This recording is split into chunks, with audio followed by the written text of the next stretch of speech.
Bonjour chers camarades boursicotteurs, j'espère que vous allez bien. Je suis tombé sur une entrevue plutôt intéressante grâce à l'un des membres de la chaîne qui me l'a partagé. Il m'a demandé mon opinion sur les propos qui y sont tenus. C'est une entrevue donnée par le prévisionniste économique québécois François Trahan dans le cadre de l'émission Le Monde à l'envers animée par Stéphane Bureau et diffusée sur TVA. Donc dans cette vidéo, je vous décortique les propos de M. Trahan et je me positionne par rapport à l'une de ses affirmations voulant que les 2 prochaines années seront apocalyptiques pour l'économie et la bourse. Avant de commencer, si vous aimez ce que je fais, la meilleure façon de me supporter, c'est de vous joindre à la chaîne, c'est 4,99 par mois. Vous pouvez vous abonner 1 mois, 2 mois ou pour la vie. Peu importe, cette contribution volontaire va me permettre de continuer à vous partager du contenu sur une base hebdomadaire. Merci et au plaisir de vous retrouver dans l'un de mes directs. D'abord, François Trahan est un prévisionniste québécois travaillant à Wall Street depuis plus de 25 ans qui se spécialise dans l'analyse macroéconomique. Il a, entre autres, été à la tête de la division Actions de l'entreprise UBS aux États-Unis et a été nommé meilleur stratège portfolio de Wall Street en 2005 et 2006. Il est l'un des rares Québécois à avoir un certain prestige associé à son nom dans le monde américain de la finance. L'entrevue accordée à TVA par François Trahan est intéressante sur plusieurs points. Un des premiers sujets qui a été abordé, c'est la récession à venir. M. Bruno fait allusion au fait que dans son quotidien, les signes de l'imminence d'une récession se font rares, les restaurants sont pleins, les gens continuent de dépenser et peu semblent s'inquiéter d'un possible ralentissement économique.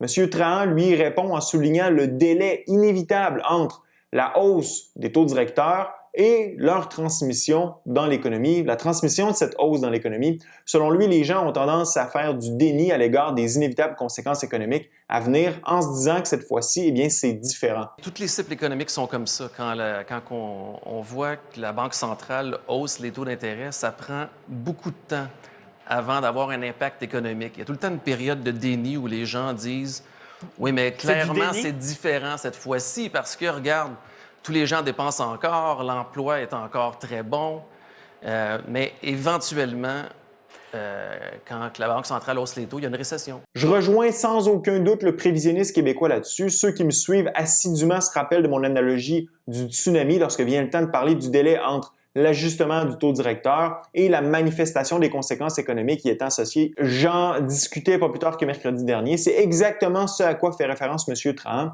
Les observations anecdotiques que vous pouvez faire sur le terrain ne sont pas représentatives de ce qui nous attend dans 6 à 12 mois. Puis, pour aborder le sujet de l'inflation, Stéphane Bureau cite la présidente de la Banque centrale européenne, Christine Lagarde, qui a affirmé il y a quelques semaines que l'inflation était arrivée de nulle part. Et là, portez bien attention à la réaction de François Trahan. Je lisais la patronne de la Banque centrale européenne, Christine Lagarde, qui disait plus tôt, je pense la semaine dernière, l'inflation vient de nulle part. Wow. Wow. Ouais. Est-ce qu'elle nous prend pour des attardés? We do it because we're fighting inflation. Inflation has just pretty much come about from nowhere. En plus du « wow » largué du tac au tac, son langage corporel est encore plus parlant.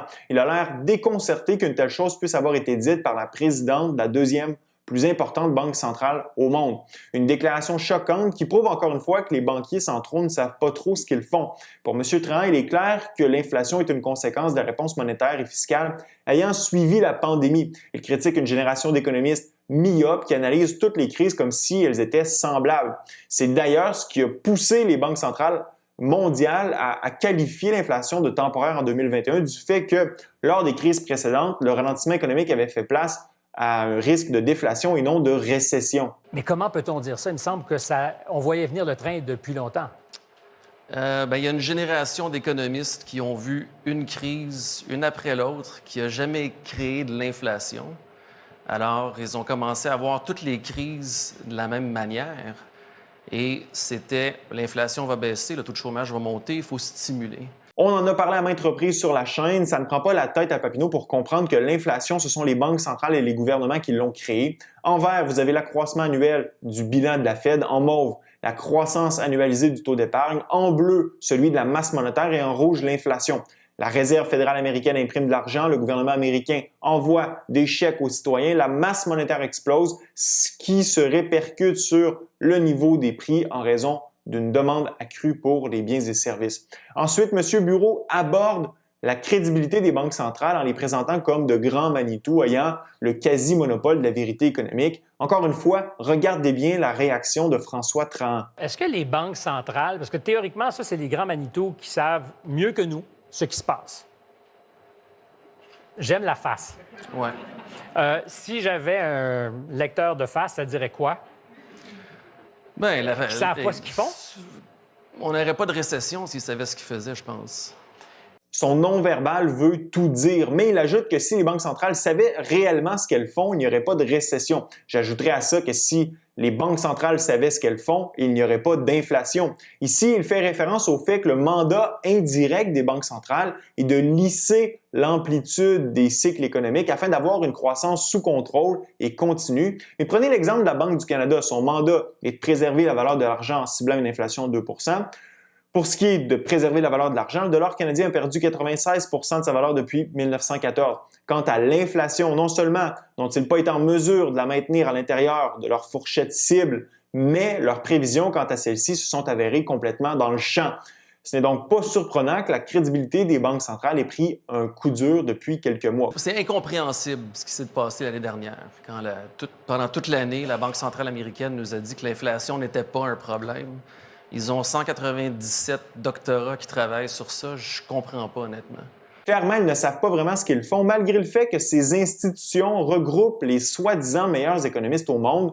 Puis, comme le dit François Trahan, lorsque les banques centrales, à l'instar de la Fed ou de la BOC, réagissent à l'inflation en haussant leur taux directeur de 50, 75 et même 100 points de base au Canada, c'est qu'il y a une reconnaissance qu'ils ont fait une erreur. Étant donné la piètre feuille de route des banques centrales, on se demande si on doit croire leurs prévisions que la prochaine récession sera courte et faible. Je pense que le résultat nous le dit. Quand on est obligé d'hausser les taux de 75 points de base à la fois, 4 fois à date, on sait qu'on a fait quelque chose. On est un peu en retard, hein? Puis, parlant de l'environnement macroéconomique actuel, M. Trahan le décrit comme étant le plus intéressant, mais aussi le plus épeurant de sa carrière. Vous me disiez, jamais de ma vie, j'ai vu des circonstances semblables. Oui. C'est l'environnement macroéconomique le plus intéressant que j'ai vu, mais aussi le plus apeurant. Pensez-y, vous avez une inflation à des niveaux records en près de 40 ans en Amérique, une inflation dans les 2 chiffres en Europe, la Réserve fédérale américaine qui grimpe son taux directeur à une vitesse record et à un niveau vu la dernière fois il y a plus de 15 ans, un niveau d'endettement mondial sans précédent, la Chine, soit l'usine de la planète, paralysée sous l'étouffante politique COVID-0, une guerre qui fait rage en Europe, une crise énergétique causée par cette guerre et un ralentissement économique qui devrait nous plonger en récession sous peu, tout un cocktail macroéconomique. Bureau demande ensuite à Trahan de se mouiller sur ce qui nous attend pour les 2 prochaines années. Là, la réponse du prévisionniste est directe, limpide et sans équivoque. Les 2 prochaines années, si on avait à faire le résumé exécutif, prenez une grande respiration. Oui. Ça va être quoi? Ça va être apocalyptique. Il prévoit ni plus ni moins qu'une apocalypse économique. Pourquoi? Essentiellement parce que lors de la prochaine récession, il est fort probable que les autorités monétaires et fiscales américaines ne pourront y répondre comme ils l'ont fait historiquement. Avec une inflation qui risque d'être toujours élevée, les baisses de taux directeurs, l'assouplissement quantitatif et une intervention fiscale stimulatrice auraient pour conséquence de raviver de plus belle le monstre inflationniste. Par ailleurs, avec un niveau d'endettement et des déficits records, les États-Unis pourraient, en intervenant agressivement, réveiller les bond vigilantes, ce qui aurait pour conséquence de faire grimper les taux d'intérêt et d'empirer la situation économique du pays. À un moment où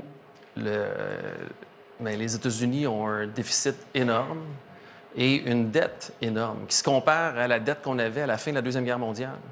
Alors, ils n'ont pas les capacités de répondre qu'ils ont eues dans des crises économiques du passé, incluant 2008-2009. Ce qui s'est récemment déroulé au Royaume-Uni est un bref aperçu de ce qui pourrait se trouver devant nous, c'est-à-dire une période de ralentissement économique prononcée, jumelée de coupes budgétaires importantes du côté des gouvernements. Le réflexe, c'est de dire on va faire un programme de stimulus, on va envoyer des chèques aux gens, on va couper les impôts. Mais subitement, on ne peut pas le faire parce que toutes les fois où on en parle, les taux d'intérêt montent. On se fait punir par les marchés financiers. Est-ce qu'on se dirige vers une dépression? Là-dessus, M. Trahan hésite. La récession qui s'en vient risque d'être différente des précédentes, peut-être en termes de durée ou d'ampleur, mais il reconnaît que le mot dépression est lourd de sens parce que celui-ci réfère inévitablement à la dépression des années 30. Par contre, il reconnaît que certains pourrait être enclin à utiliser ce mot compte tenu des événements hors du commun qui se trouvent devant nous. Quand on vit une récession qui est différente de ce qu'on a vécu dans le passé, on cherche un nouveau langage. Alors, je ne sais pas si c'est une dépression, mais je pense que c'est un mot que les gens vont vouloir utiliser à un moment donné, oui. Finalement, Stéphane Bureau a même parlé des chèques à Legault. Vous vous rappelez probablement la vidéo que j'avais faite là-dessus pour critiquer une mesure contre-productive et fondamentalement électoraliste. François Trahan la critique aussi indirectement en la qualifiant de façon sarcastique comme intéressante pour ne pas froisser les responsables politiques à la tête de cette mesure fiscale imbécile. Oui, sans connaître les détails, c'est intéressant quand on a un problème d'inflation. C'est une réponse intéressante. Enfin, François Trahan est peut-être un des meilleurs prévisionnistes de Wall Street, mais il reste un mortel comme nous tous et ne peut lire le futur. Je rejoins M. Trahan sur plusieurs points abordés durant son entrevue avec Stéphane Bureau, qui font d'ailleurs l'objet d'une analyse dans plusieurs de mes vidéos précédentes. J'ai tendance à penser que la récession qui s'amène risque d'être plus prononcée que veulent bien l'avouer les banquiers centraux de ce monde. C'est d'ailleurs une des raisons pour lesquelles je continue d'accumuler des liquidités. Par contre, personne n'a de boule de cristal. M. Trahan est clairement dans le camp des pessimistes. Et c'est dans quelques mois que nous saurons s'il avait raison. Laissez-moi savoir dans la zone commentaire ce que vous pensez des propos de François Trahan. Ce fut un plaisir d'être avec vous. À la prochaine.